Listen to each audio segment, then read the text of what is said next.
भारी है झोली मेरी, पग में है कांटे हजार।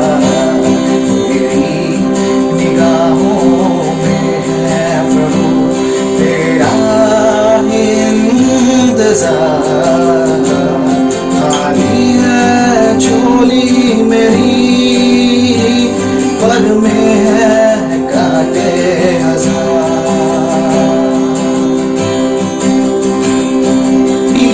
यादों का जख्म मुझको रुलाता रहा,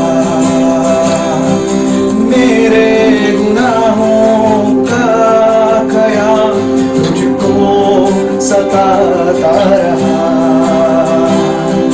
मेरी यादों का जख्म मुझको रुलाता रहा,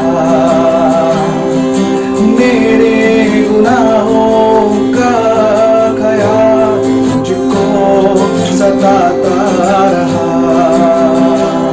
आया हूँ दर पे, अब तेरा है एतबार।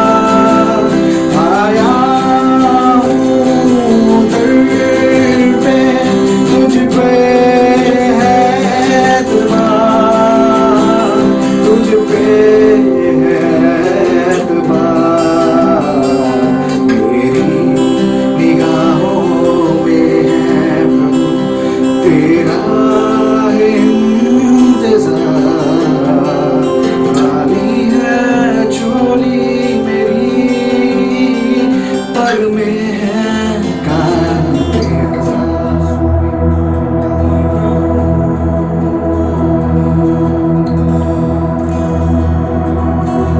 तेरे नाम के लिए जिए हम, तेरे नाम के लिए जिए हम, तेरे नाम के लिए जिए हम, तेरे नाम के लिए जिए हम। तू बढ़े मैं घटूं, तेरे जीवन से महिमा मुझे मिले। हाँ प्रभु, मेरे जीवन से तुझे निरंतर महिमा मिलने पाए। हाँ प्रभु, मेरे ओठ से, मेरे शरीर प्राण आत्मा से प्रभु तुझे निरंतर महिमा मिलने पाए। हाँ स्वामी,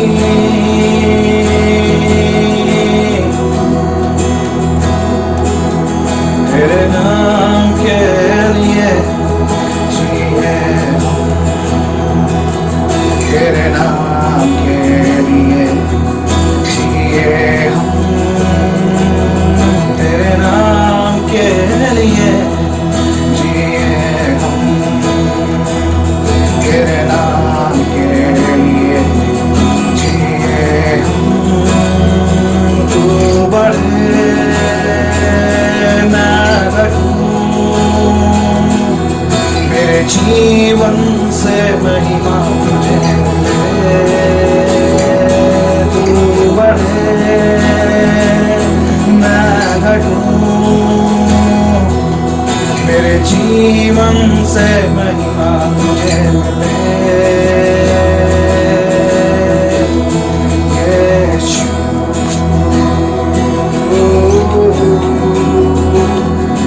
यीशु,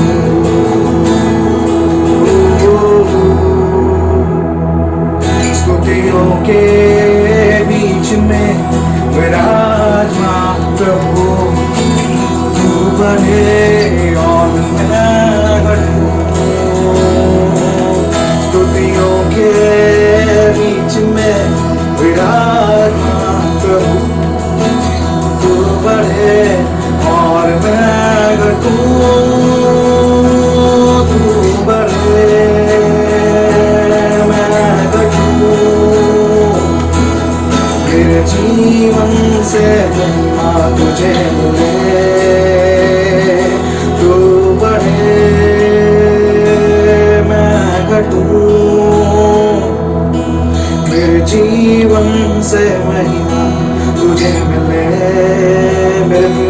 अपने घर में मेरी आवाज को सुन सकते हैं तो कृपया करके इस गीत को दोहराएं अपने घर में, अपने परिवार के साथ कि प्रभु मेरे जीवन में तू बढ़ जाने पर, हाँ प्रभु मेरे जीवन में तू बढ़ जाने पर, हम घट जाने पर, प्रभु मेरे जीवन से तेरा नाम ऊंचा होने पर, हाँ प्रभु मेरे मुख से, मेरे शरीर से, मेरे प्राण से, मेरी आत्मा से, मेरे ज्ञान इंद्रियों से प्रभु तुझे महिमा मिलने पाए, तुझे प्रभु महिमा मिलने पाए, तुझे बहुत हुआ बलिदान मेरे मुख से निरंतर निकलने पाए। प्रभु ये शरीर दिया हुआ तेरा है, तूने हमारे शरीर की रचना की है प्रभु। कहता है अपने वचन में कि तूने हमें माता के गर्भ में बहुत भयंकर और अद्भुत रीति से रचा है। और प्रभु हम चाहते हैं प्रभु जब तूने हमें रचा है तो प्रभु तू मेरा पिता है, और प्रभु हम चाहते हैं कि प्रभु तेरी आराधना हम करने पाए। हाँ प्रभु आखिरी बार मेरे साथ अपने अपने परिवारों के साथ, अपने अपने घर में मेरे साथ जरूर दोहराए। तू बढ़े मैं घटूं, मेरे जीवन से महिमा तुझे मिले। तू बढ़े मैं घटूं, मेरे जीवन से महिमा तुझे मिले। और एक बार तू बढ़े मैं घटूं, मेरे जीवन से महिमा तुझे मिले। सिर्फ तुझे मिले प्रभु, सिर्फ तुझे मिले, तुझे मिले, तुझे मिले। यीशु मसीह को दरवाजे पर खड़े हुए देखा और उसके हाथ में एक कार्ड था और उसमें लिखा हुआ था, इंग्लिश में लिखा हुआ था, अंग्रेजी में लिखा हुआ था, God shall supply all your needs. परमेश्वर आपकी सारी आवश्यकताओं को पूरी करेगा। प्रार्थना के बाद परमेश्वर के दास ने उस व्यक्ति को बतलाया कि परमेश्वर ने ऐसा ऐसा दर्शन दिया। वो व्यक्ति बहुत खुश हो गया क्योंकि वो चिंतित था। लेकिन परमेश्वर के दास ने जो दर्शन देखा और उस बात को सुना तो बहुत खुश हो गया और उनकी जो जरूरतें थी, उनकी जो आवश्यकताएं थी, परमेश्वर ने पूरी कर दिया। परमेश्वर का दास वहां से चला गया। कुछ महीनों के बाद वो फिर उस गांव में आया और उस व्यक्ति के घर गया। वहां जाकर उसने एक जगह एक तख्ती में लिखा हुआ पाया, परमेश्वर तुम्हारी सारी आवश्यकताओं को पूरी करेगा। एक तख्ती में लिखा हुआ उस व्यक्ति के घर में वो लिखा हुआ पाया और वहां जाकर के उनसे मिला। मनुष्य की आवश्यकताएं अनंत हैं, समाप्त नहीं होती है, और इसलिए उस व्यक्ति ने उस तख्ती को ऐसी जगह रखा था, ऐसी जगह वो रखा था जिसे वो हर समय देख सके। जब भी वो परेशान होता था, जब भी चिंताएं आती थी, उनको वो शब्द नजर आता था जिसको उसने तख्ती में लिख करके रखा था कि परमेश्वर तेरी तुम्हारी सारी आवश्यकताओं को पूरी करेगा। और उनकी चिंता दूर हो जाती थी। उनकी चिंता दूर हो जाती थी। यदि हम चाहते हैं कि परमेश्वर हमारी सारी आवश्यकता पूरी करे, सारे लोग चाहते हैं कि परमेश्वर हमारी आवश्यकता को पूरी करे, तो हमको मुख्य रूप से 3 बातों पर ध्यान करना पड़ेगा। कल मैंने कहा था परमेश्वर तुम्हारी सारी घटी को पूरी करेगा। आज हम देख रहे हैं कि परमेश्वर हमारी सारी आवश्यकताओं को पूरी करेगा। हम चाहते हैं परमेश्वर से कि वो हमारी सारी आवश्यकताओं को पूरी करे, तो हमें 3 बातों का ध्यान रखना पड़ेगा। मैं हमेशा लगभग जब भी प्रचार करता हूं तो 3 बातों पर ही मैं वर्णन करता हूं, 3 बातों को रखता हूं। बहुत ज्यादा रखने से बहुत लंबा हो जाता है और इसलिए मुख्यतः मैं 3 बातों को रखता हूं जो हमारे लिए काफी है। जो हमारे लिए काफी है। तो आज भी हमारी आवश्यकताएं पूरी हो, इनके लिए मैं 3 बातों को रखना चाहता हूं। हमें 3 बातों का ध्यान रखना है। अगर हम इन 3 बातों को ध्यान रखेंगे तो सचमुच परमेश्वर हमारी आवश्यकता को पूरी करेगा, जैसे उस व्यक्ति की आवश्यकताओं को परमेश्वर ने पूरी किया। जैसा परमेश्वर कहता है कि परमेश्वर वचन कहता है परमेश्वर तुम्हारी सारी आवश्यकता को पूरी करेगा। God shall supply all your needs. परमेश्वर तुम्हारी सारी आवश्यकता को पूरी करेगा।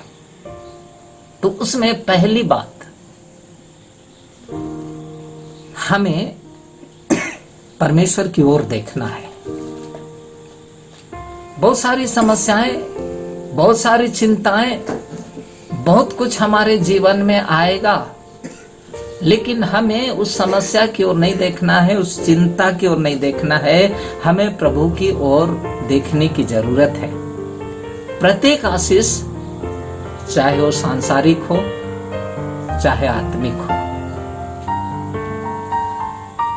जिसकी हमें जरूरत है वो परमेश्वर की ओर से आती है। हमारी आवश्यकताएं चाहे सांसारिक हो चाहे आत्मिक हो। सांसारिक में कौन सी चीजें हैं? रुपये पैसे हैं, धन है, हमारे कपड़े हैं, जूते हैं, हमारी जीवन की वो सारी आवश्यकताएं जो इस संसार में हैं, वो सांसारिक आवश्यकताएं हैं। आत्मिक आवश्यकताएं भी हैं, और इन सारी आवश्यकताओं को सिर्फ हमारा परमेश्वर ही पूरा कर सकता है। हमारा परमेश्वर ही पूरा कर सकता है। याकूब की किताब उसका 1:17 पद को हम लोग पढ़ेंगे। याकूब की किताब, यदि आपको सुनाई दे रही है तो आप भी खोल सकते हैं। याकूब की किताब 1 अध्याय और उसका 17 पद।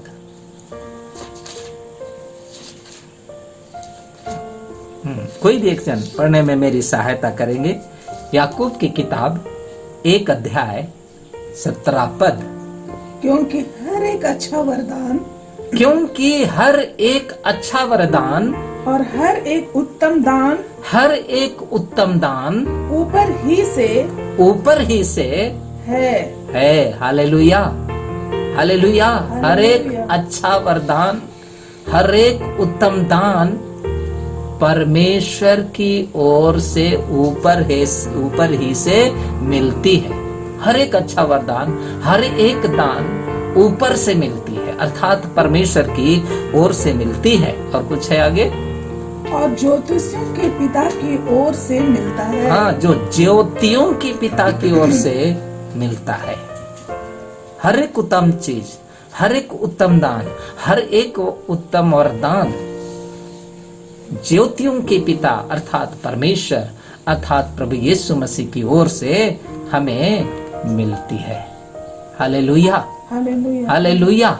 हालेलुया। ये सब कुछ परमेश्वर की ओर से हमें मिलती है, और जिसमें ना तो कोई परिवर्तन हो सकता है, और उसमें कोई परिवर्तन नहीं होता है, और ना अदल बदल के कारण उस पर छाया पड़ती है, और ना अदल बदल के कारण उस पर छाया पड़ती है। परमेश्वर जो वरदान देता है, परमेश्वर जो दान देता है, परमेश्वर जो हमारे लिए देना चाहता है, उसमें कोई अदल बदल नहीं होता है। परमेश्वर जो आशीष हमारे जीवन में देना चाहता है, वो आशीष हमारे जीवन में आती है, उसमें कोई अदल बदल नहीं होता है।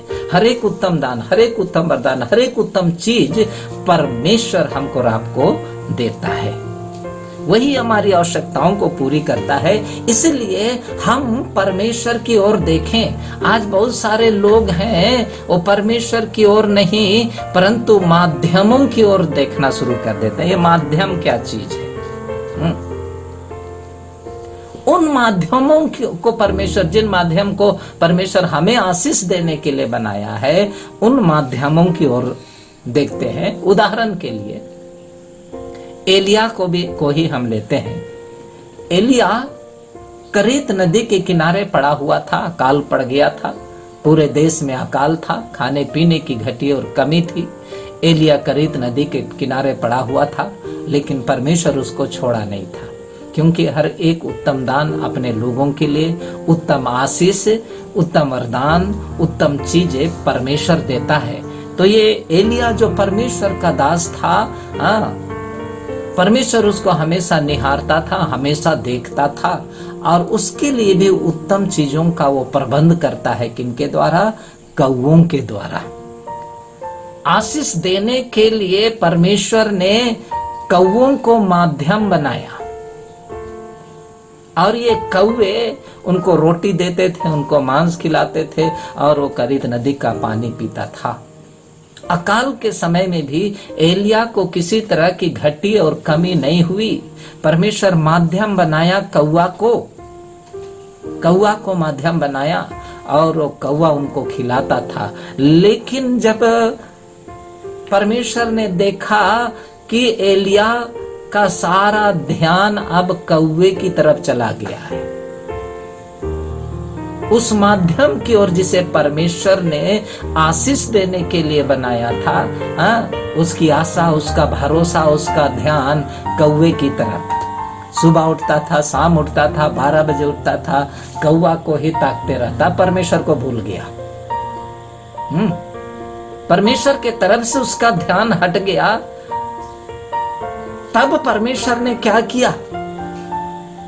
उस माध्यम को, जिस माध्यम से उसको आशीष मिलती थी, अर्थात कौवा एक माध्यम था, एलिया के लिए भोजन वस्तु का एक माध्यम था।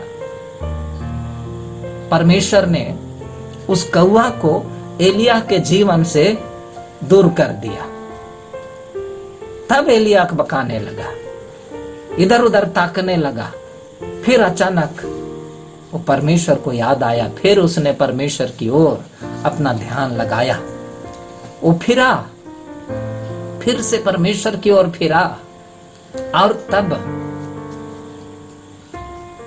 परमेश्वर ने उस माध्यम को तो दोबारा नहीं दिया, अर्थात कौवा को दोबारा उसको नहीं दिया, लेकिन एलिया को कहा तुम सारपत नगर चले जाओ, वहां एक विधवा है, अब तुम्हारे लिए भोजन वस्तु वहीं पर मिलेगा।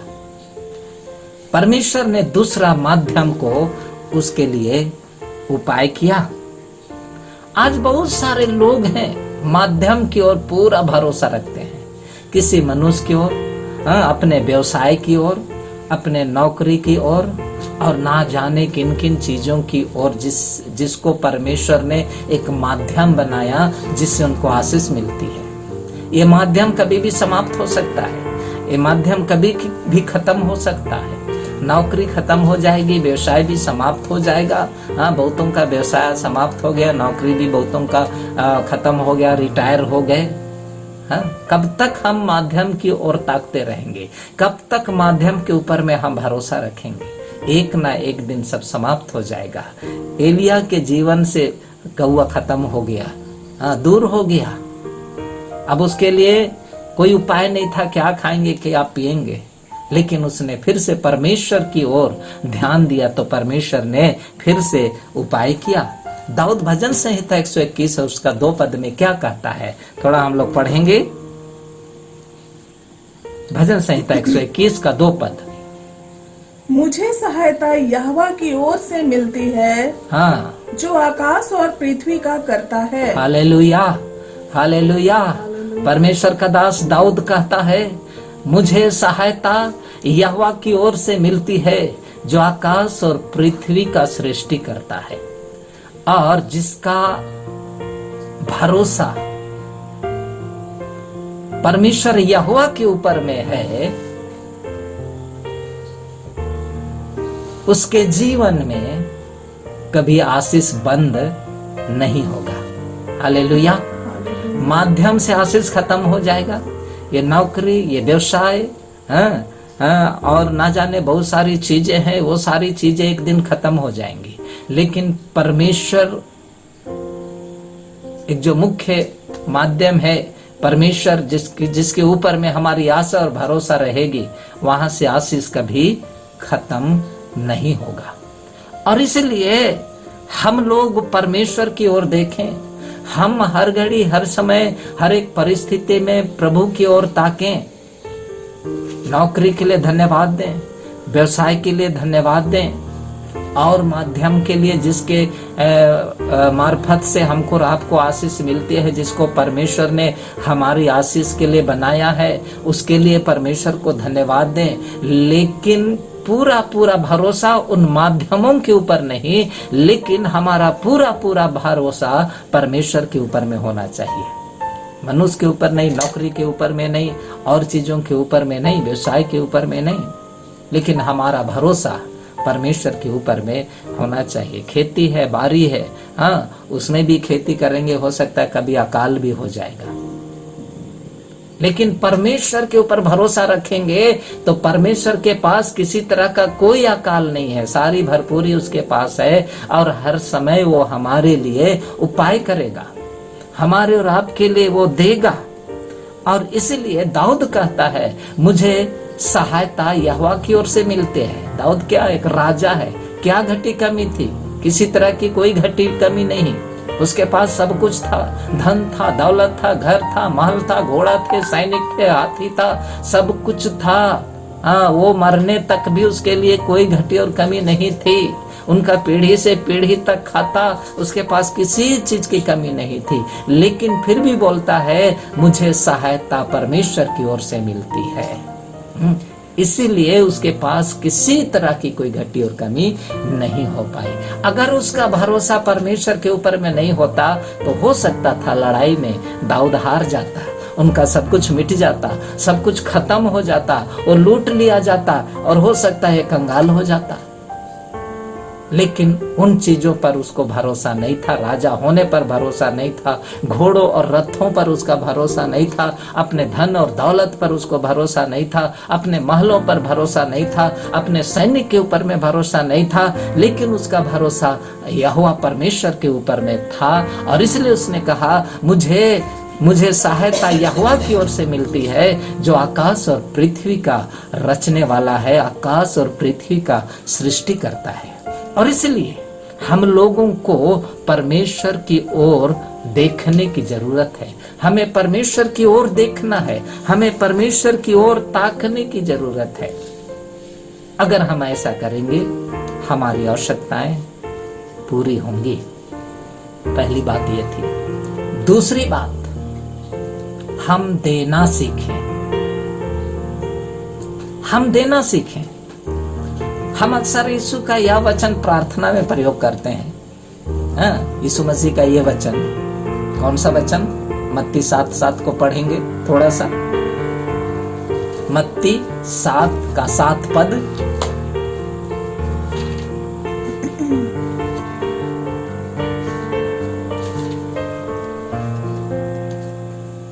मत्ती 7 का 7 पद। मांगो तो तुम्हें दिया जाएगा। बस, आगे भी है, ढूंढो तो पाओगे, खटखटाओ तो तुम्हारे लिए खोला ला जाएगा। लेकिन पहला जो लाइन है, मांगो तो तुम्हें दिया जाएगा। लेकिन लूका रचित सुसमाचार उसका 6 का 38 पद को हम भूल जाते हैं। प्रार्थना में सिर्फ रखते हैं, मांगो तो तुम्हें दिया जाएगा, लेकिन लूका का 6:38 पद को हम लोग भूल जाते हैं। उसमें क्या लिखा है? पढ़ेंगे। दिया करो तो तुम्हें भी दिया जाएगा। तो तुम्हें भी दिया जाएगा। Hallelujah, hallelujah, hallelujah. दिया करो तो तुम्हें भी दिया जाएगा। पहली बात हमने पढ़ा, दो तो तुम्हें भी दिया जाएगा। लेकिन लिखा है, दिया करो तो तुम्हें भी दिया जाएगा। जब हम मांगते हैं तो हम पाते हैं। क्या करते हैं? मांगते हैं तो पाते हैं, जैसा परमेश्वर के वचन में लिखा है, मांगो तो तुम्हें दिया जाएगा। हम मांगते हैं प्रभु से तो हमें मिलता है, हम पाते हैं। लेकिन दूसरी ओर हम देखते हैं, दो तो तुम्हें भी दिया जाएगा। हम जब देते हैं तो बहुत सारी आशीषों को हम बटोर लेते हैं। हालेलुया। हाँ, जब हम देते हैं तो बहुत सारी आशीषों को बटोर लेते हैं। मांगते हैं तो पाते हैं, लेकिन जब हम देते हैं तो बहुत सारी आशीषों को हम बटोर लेते हैं। और इसलिए हम अपने जीवन में चाहते हैं कि हमारी आवश्यकताएं पूरी हो तो हम देना सीखें। जब हम देना शुरू करेंगे परमेश्वर के लिए, देना शुरू करेंगे सेवकाई के लिए, देना शुरू करेंगे गरीबों के लिए, देना शुरू करेंगे जरूरतमंदों के लिए।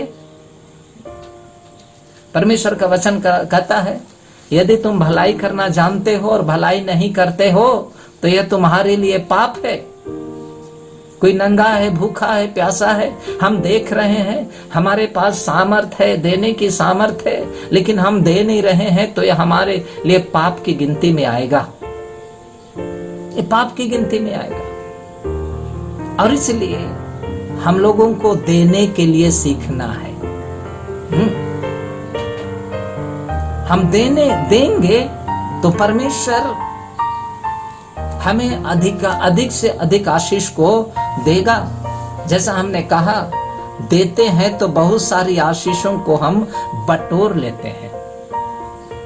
मांगते हैं तो पाते हैं, लेकिन देते हैं तो बहुत सारी आशीषों को बटोरते हैं। आगे उसमें लिखा हुआ है 38 पद में, लोग हिला हिला कर, दबा दबा कर तुम्हारे लिए देंगे। हिला हिला कर और दबा दबा कर तुम्हारे लिए देंगे।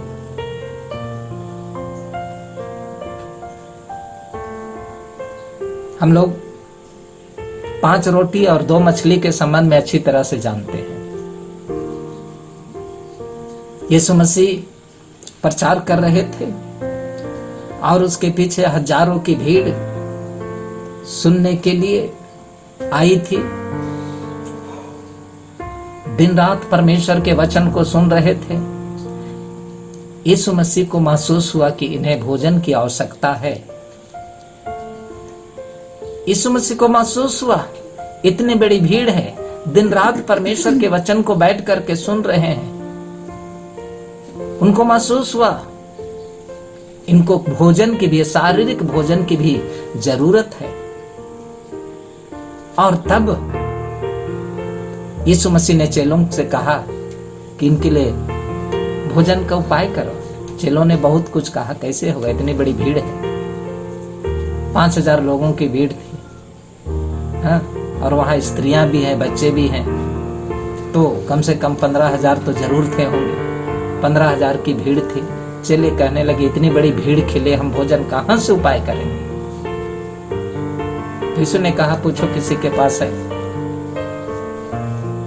तो पता चला एक लड़के के पास 5 रोटी और 2 मछली है। 5 रोटी 2 मछली है। उन्होंने कहा कि एक लड़का है जिसके पास इतना रोटी है, इतना मछली है। यीशु मसीह ने कहा, उसको लेकर के आओ। लड़का के पास वो लोग गए। लड़का खुशी खुशी दे दिया, वो कुड़कुड़ाया नहीं। खुशी खुशी 5 रोटी 2 मछली को परमेश्वर के दासों के हाथ में दे दिया और परमेश्वर के चेले यीशु मसीह को दिए। यीशु मसीह ने धन्यवाद दिया परमेश्वर को और धन्यवाद दे करके तोड़ करके बांटने लगा। लोग खा खा करके तृप्त हो गए, सबका पेट भर गया और आखिरी में 12 टोकरी बच गया। ये 12 टोकरी किसका हुआ? उस लड़के का जिसने 5 रोटी और 2 मछलियां दी थी। उस लड़के के लिए 12 टोकरी हो गया। वो दिया थोड़ा, लेकिन बहुत सारा बटोर लिया। Hallelujah, hallelujah.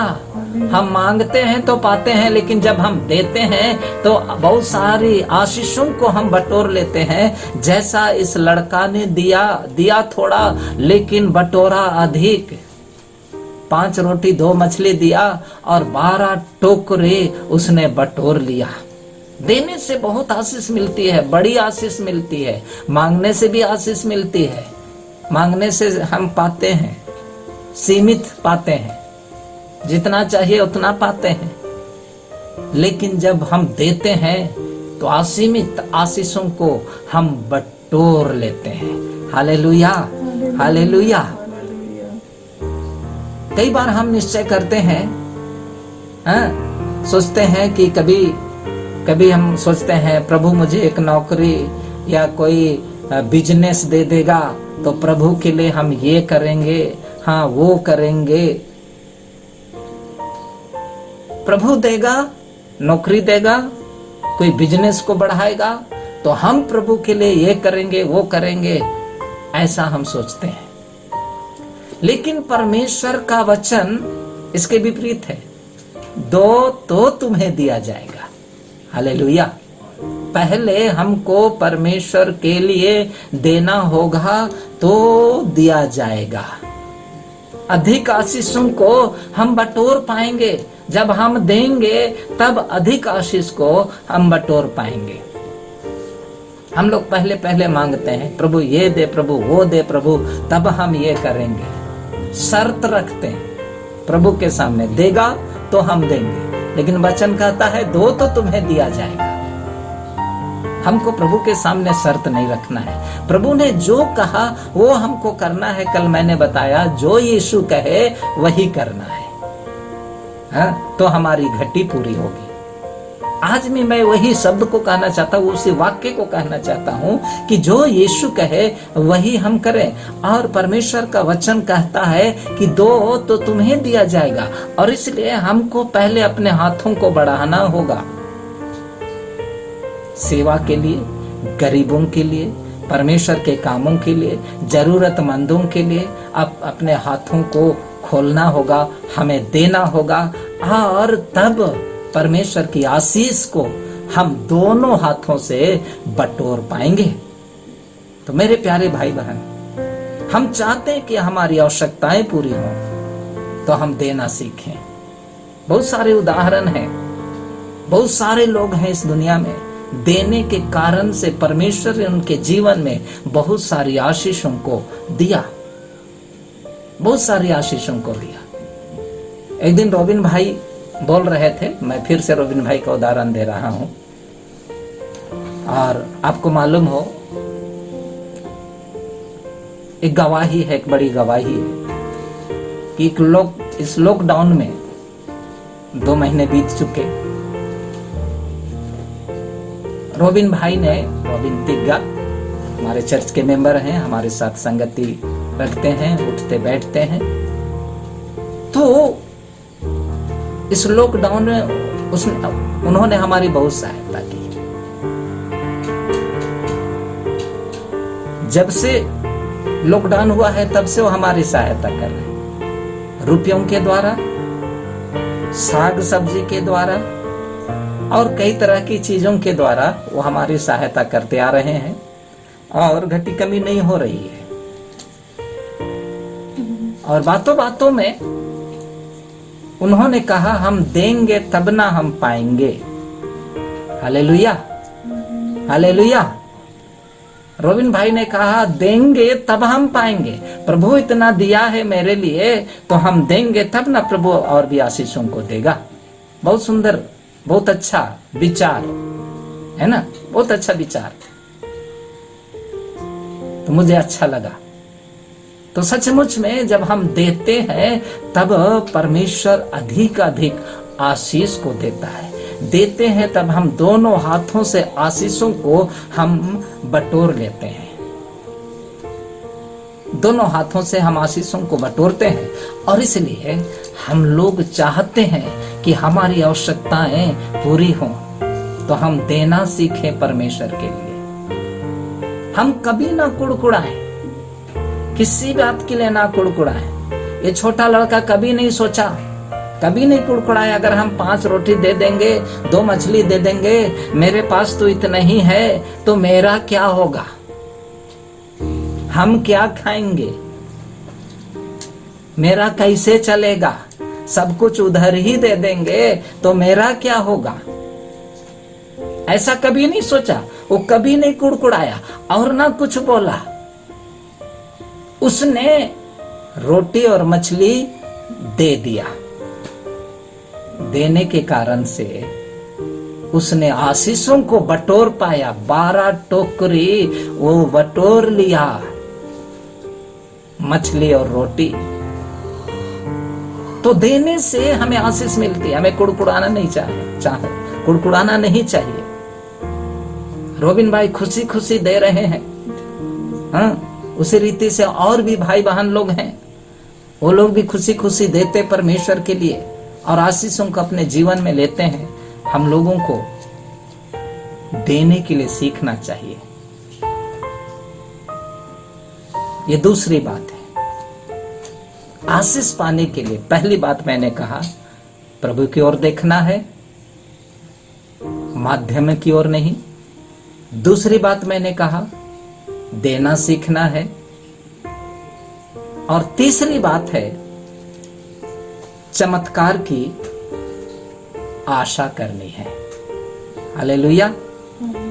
हमें चमत्कार की आशा करनी है। 2 कुरिन्थ उसका 9 का 6 पद को हम लोग पढ़ेंगे। तो बात तो यह है कि जो थोड़ा बोता है, जो थोड़ा बोता है वह थोड़ा काटेगा भी, वह थोड़ा काटेगा भी। और जो बहुत बोता है, जो बहुत बोता है वह बहुत काटेगा, वह बहुत काटेगा। हालेलुया। हालेलुया। चमत्कार की आशा करनी है हमको। जब हम दिए हैं तो हमें आशा करना है कि प्रभु हमको देगा। जब दिए हैं तो हमें आशा करना है कि प्रभु हमें देगा। देना एक बीज बोने के समान है, खेत में बीज बोने के समान है। जब हम बीज बोते हैं खेत में तो हम आशा भी करते हैं कि हमको उस खेत से अधिक धन मिलेगा, है ना। हम जितना अधिक बोएंगे उतना अधिक हम काटेंगे। कम बोएंगे कम काटेंगे, अधिक बोएंगे अधिक काटेंगे।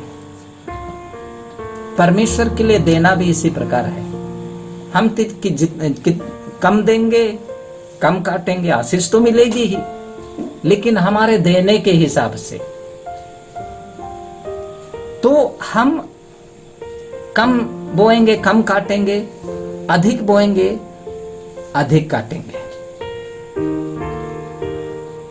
परमेश्वर का एक दास कहता है, परमेश्वर को देने का अर्थ खेत में बीज बोने के समान है। परमेश्वर को देने का अर्थ है खेत में बीज बोने के समान। और जैसा हमने पढ़ा कि जो थोड़ा बोता है थोड़ा काटता है, जो अधिक बोता है अधिक काटता है। और आशा करता है बोने के बाद कि मुझे और अधिक बीज मिलेगा। आशा करता है बोने वाला, किसान हो चाहे कोई भी हो, जब खेत में बोता है तो आशा करता है। अगर वो आशा ही ना करे, बो देगा छोड़ देगा, हाँ, और वो आशा ना करे, यार कोई जरूरत नहीं है, बो के छोड़ देगा तो उसको नहीं मिलेगा। उसी रीति से हम जब परमेश्वर के लिए देते हैं तो हमें आशा करना है, चमत्कार का आशा करना है कि परमेश्वर हमें देगा। और ठीक समय पर, जब उसका समय, परमेश्वर का समय पूरा होगा, उस समय हमारे लिए परमेश्वर अपनी आशीष को हमारे जीवन में देगा। हम आशा करें, चमत्कार की आशा करें। हमने प्रभु के लिए दिया है आनंद और खुशी के साथ, तो हमें आशा करनी है कि प्रभु हमको देगा। हम बीज बोए हैं तो खेत से हमको अन्न मिलेगा। हम प्रभु की सेवा के लिए दिए हैं, प्रभु के लिए दिए हैं, तो प्रभु की ओर से मुझे आशीष मिलेगी। ऐसा चमत्कार की आशा हमको रखने की जरूरत है। हमें आशा चमत्कार की आशा रखनी चाहिए। और जब हम ऐसा करेंगे तो सचमुच में हमारी आवश्यकताएं पूरी होंगी। तो हमारी आवश्यकताओं की पूरी हो ऐसा हम चाहते हैं तो प्रभु की ओर देखें, किसी माध्यम की ओर नहीं। यदि हम चाहते हैं हमारी आवश्यकताएं पूरी हो तो हम प्रभु के लिए देना सीखें, प्रभु के कामों के लिए, गरीब दुखी लाचार लोगों के लिए, जरूरतमंदों के लिए देना सीखें, अनाथ विधवा लोगों को देना सीखें। हाँ? यदि हम चाहते हैं कि हमारी आवश्यकताएं पूरी हो तो तीसरी बात, हम चमत्कार की आशा करें। ये 3 बातों को अपने जीवन में हम लागू होने दें, इन बातों को अपने जीवन से पूरी होने दें, अपने जीवन में से करें तो सचमुच ठीक समय पर परमेश्वर हमारी जरूरतों को, हमारी आवश्यकताओं को पूरी करेगा। परमेश्वर का धन्यवाद हो। इस वचन के द्वारा परमेश्वर आप सबों को बड़ी आशीष दे।